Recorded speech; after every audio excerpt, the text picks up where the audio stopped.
I feel very awkward talking into the camera. I feel like it would be easier to talk to a person rather than a device. I don't personally like focusing on myself. It's part of why I'm drawn to counseling, because I like to focus on others.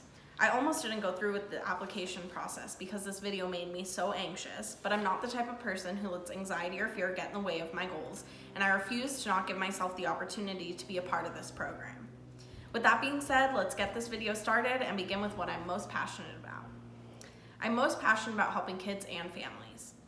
I believe family is where your personality is most developed, and your family typically is the most impact on your development as an individual. I think having an outsider who is able to provide unbiased support to both kids and parents is critical in maintaining healthy relationships. I don't remember my parents being happy together. When I was 5, my parents decided it was in the family's best interest to divorce. My siblings and I were part of the decision, saw what led up to it, and were present for the volatility that ensued. I'm grateful my parents ended their marriage. This gratitude is not to say it didn't affect me, because it did, greatly. I began my own struggle with mental health early on. I went to many psychologists, school, clinical, occupational, all before the age of 10. I had such an appreciation for these professionals, even though I was too young to fully understand the impacts they made on so many aspects of my development. My final year of college was the most difficult year of my life, both academically and personally. I lost friends to various reasons, including drunk driving and suicide. These deaths came in a succession of 6 months. During that time, I was unsure I would ever get a break from the grief, but was determined to finish my degree that 4th and final year. I used my friends' passing as motivation to make them and myself proud.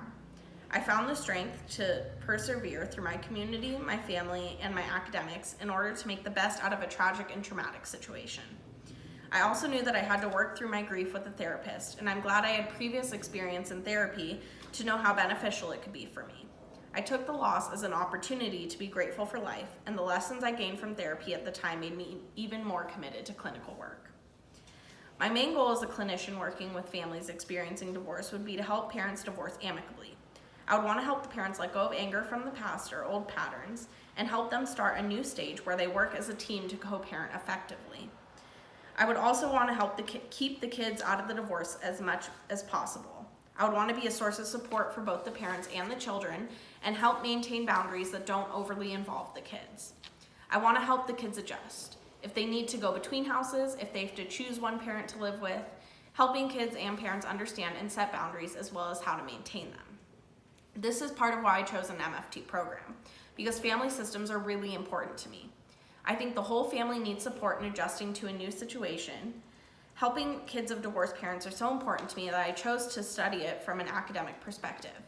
I did my final project in my honors seminar as a meta-analysis about the rates of depression in children experiencing parental divorce.